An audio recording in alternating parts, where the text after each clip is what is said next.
Hello, welcome to Leap Taken. This is Mika, and here at Leap Taken, I talk about all things witchy, law of attraction, manifesting, esoteric, and everything else in between.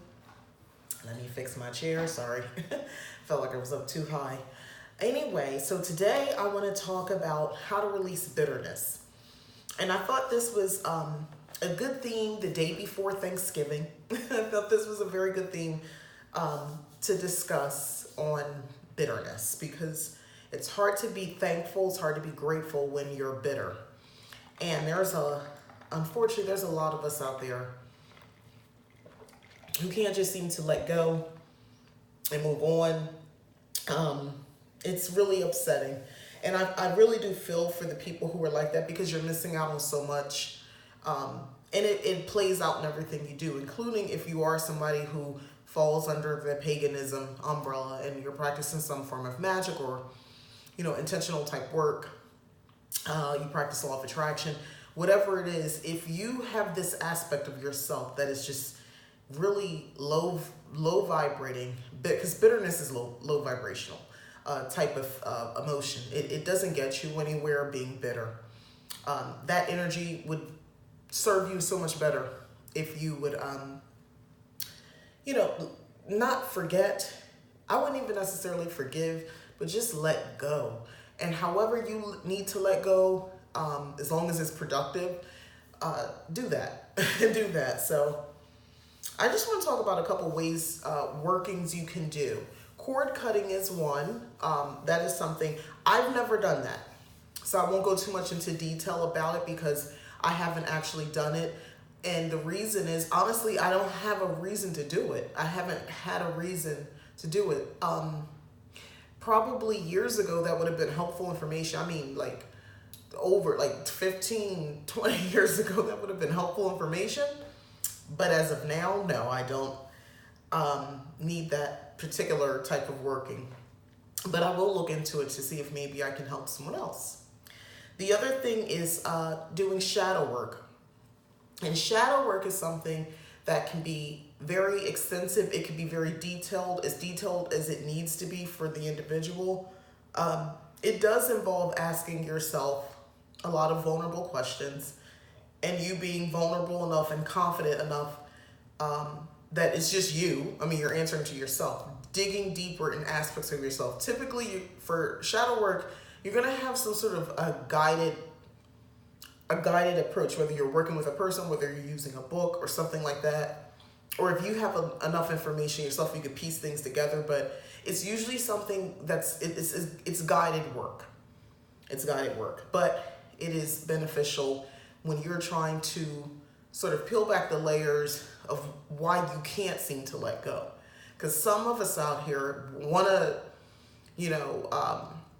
live in our truth. We want to be balanced individuals. We don't want to have this bitterness that takes over parts of our lives. We might be great this way. You're a great girlfriend. You're a great, to your friends. You're a great employee. You're a great dad. You got all this other stuff going for you, personal intimacy wise.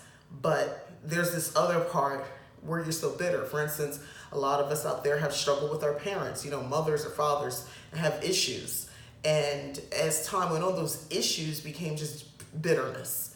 Honestly, mother to children, it can work that way. Sometimes I see women who I don't understand. It's like, do you hate your daughters? The way or the sons, because they look like their father. Just this bitterness that is just, it's nasty, and it prevails in every aspect of their relationships they have with their children. Like, that's tough.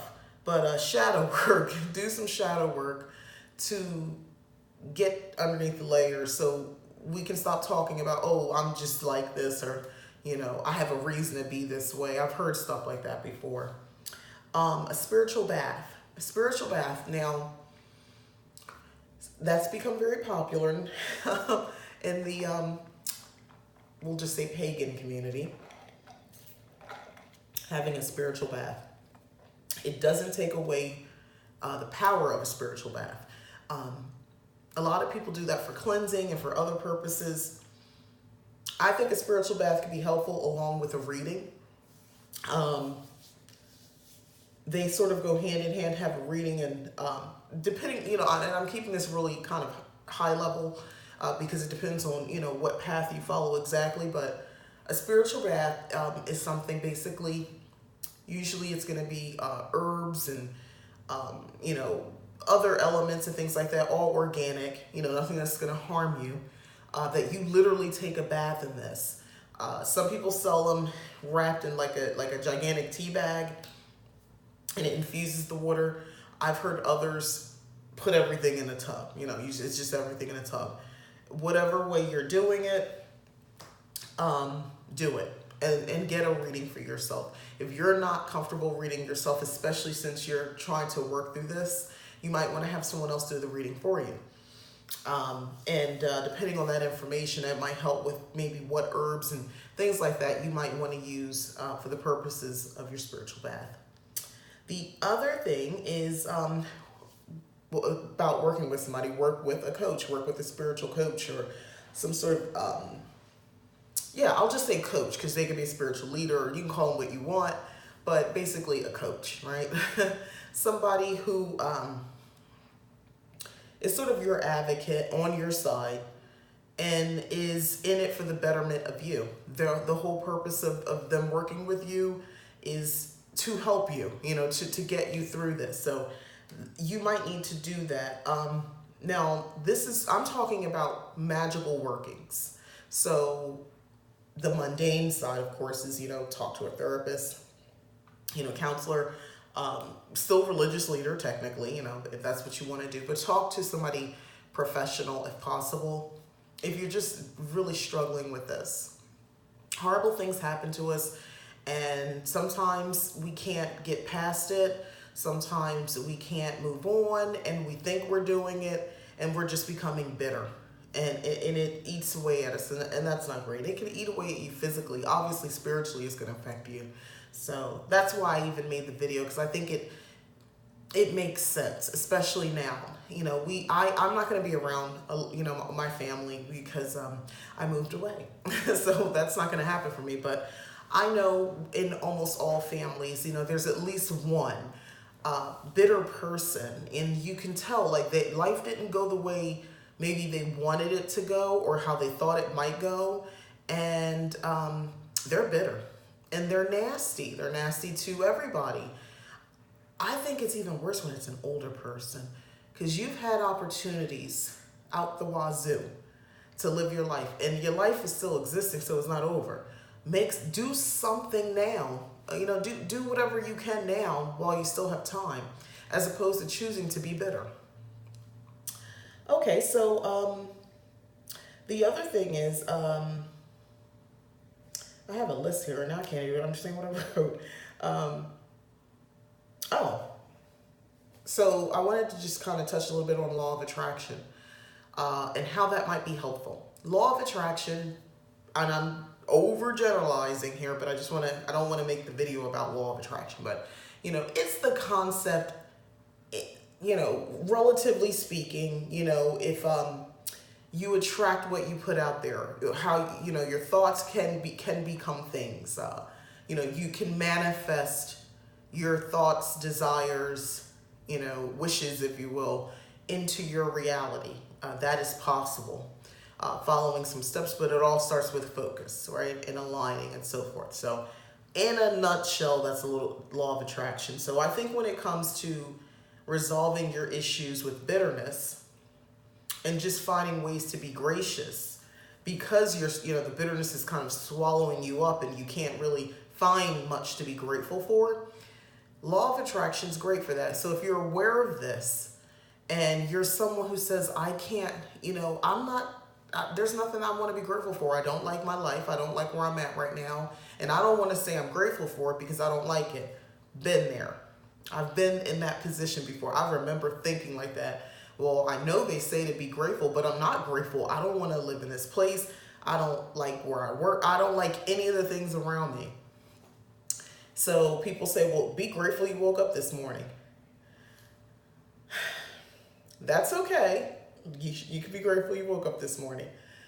The problem is when you're dealing with people who are way on the spectrum of they've gone into depression, possibly suicidal. We just gotta be careful of the things that we say, which before was acceptable, but they probably never really was acceptable, but people said it anyway. We're in a time now where I think we know better. You may not want to say that to somebody who's clinically depressed, because you don't know if they're dealing with suicidal thoughts and saying you gratefully wake up this morning. Maybe they didn't want to wake up and they're kind of disappointed they did. You don't know. You don't know. There are people really grappling with freaking life, just making it day to day through life. And I have had my bouts. Nothing clinical. I wasn't diagnosed, but I had my issues, and I'm self-diagnosing here, so I don't want to put this out there and take away from someone's medical diagnosis by a doctor. But I've had my diagnosis where I've diagnosed myself. I know with seasonal depression for sure, definitely with anxiety. And the reason I didn't go, well, I have gone to therapy, but it wasn't about anxiety, oddly enough. But the reason I didn't go specifically about anxiety is I didn't want to deal with the drugs.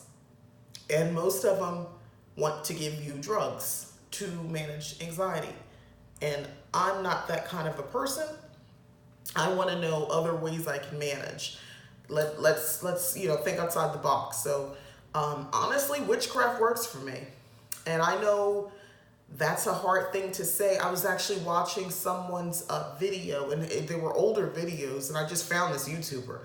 And she had said something. I looked at the comments, and I really felt bad for her because she was talking. I don't even know her name, so I can't tell you. This was just a recent thing I found. But she was just talking about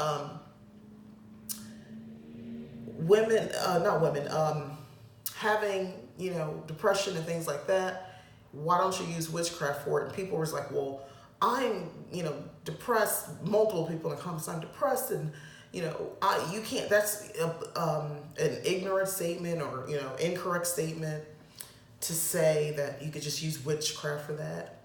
And I'm like, okay, it's not an ignorant or incorrect statement. If it didn't work, it didn't work for you. But trust me, there's some people out here who it did work for when they were going through things. Anxiety, like I said, especially anxiety. Yeah, I don't know. I don't have answers as to why it didn't work for you, because I don't know what they did. I don't know. You can't get into somebody's head and understand what's their full intent and so forth and so on. And the breadth of what's going on with their life and the situation they're in. Also, chemically speaking, you don't know what people are doing. Do you do other drugs? Do you drink a lot? What's your diet? There's so many other things that go into depression. It's not just feeling a certain way or not feeling a certain way. It's there's a lot more that goes into it. So law of attraction, just the concept of and I'm kind of interspersing law of attraction and witchcraft, because let's just be honest, one's just got a lot more stuff candles and all this other stuff. We're almost on the same path here, but whatever. I know some people don't like to agree with that, but anyway, law of attraction, witchcraft, whatever you're doing to make magic, to make miracles, that is something I would, as far as for breaking up and releasing that bitterness, that would be something you would just want to make your manifestation.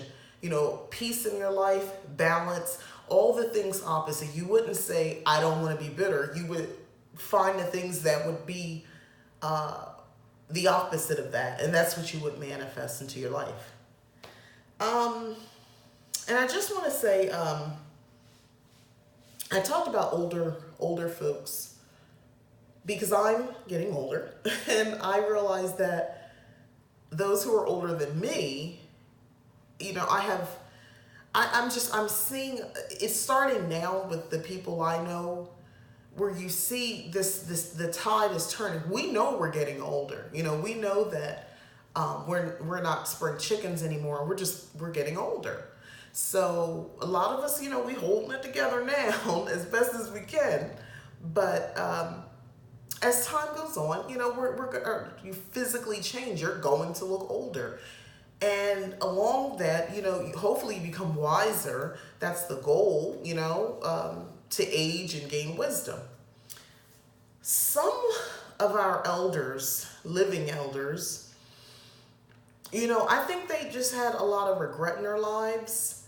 And I'm just speaking from my personal experience and things I'm seeing with other people as well, where it's a really tough time because you want to go to your elders and you want to talk to them, especially if you have a certain affinity to certain types of magics in your family, even if they don't call it that. You got an aunt who always knows people who are pregnant. Your grandmom always told you to be careful on certain days or certain times, and she was right. She tell you to go down a certain street instead of this one. Oh, don't go that way. And she doesn't give you an explanation, just tell you not to go that way. And you're glad because, something crazy happened. She's right almost all the time. Those things where you can't explain it.